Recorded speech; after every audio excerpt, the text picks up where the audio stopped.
Sunday morning நானும் வச்சோம் fish வாங்கலாம் அப்படின்னு சொல்லிட்டு தான் கடைக்கு போனோம். பட் ஃபிஷ் வந்து கிடைக்கல. ஏன்னா மீன்பிடி தடை வந்து இன்னும் முடியலன்னு நினைக்கிறேன்.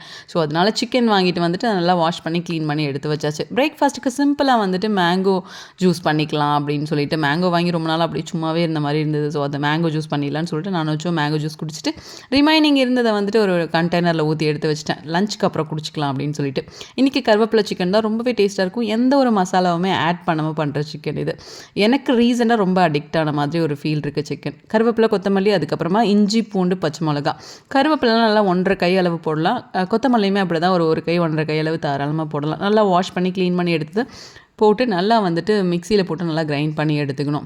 ரொம்பவே சூப்பராக இருக்கும். ஃப்ளேவரும் வந்துட்டு நல்லாயிருக்கும். மசாலா எதுவுமே ஆட் பண்ணாதெல்லாம் ஹெல்த்தியாகவுமே இருக்கும். எண்ணெய் காஞ்சதுக்கப்புறமா வெங்காயம் போட்டு நல்லா வதக்கிடணும். அந்த வெங்காயம் ப்ரௌன் ஆனதுக்கப்புறம் அரைச்சி வச்சுருக்க பேஸ்ட்டை வந்து அதில் ஊற்றிடணும். ஸோ நல்லா கிளறி விட்டுட்டு மூடி வச்சோன்னு எல்லாம் தெறிக்கும். ஸோ அதனால் எண்ணெய் பிரிஞ்சதுக்கப்புறமா தான் நம்ம சிக்கனை ஆட் பண்ணணும். ஸோ சீக்கிரமாகவே எண்ணெய் பிரிஞ்சிடும். சிக்கனை நல்லா ஆட் பண்ணிவிட்டு ஒரு 2-3 தடவை நல்லா மிக்ஸ் பண்ணி விட்டுட்டு அதை மூடி வச்சிடணும்.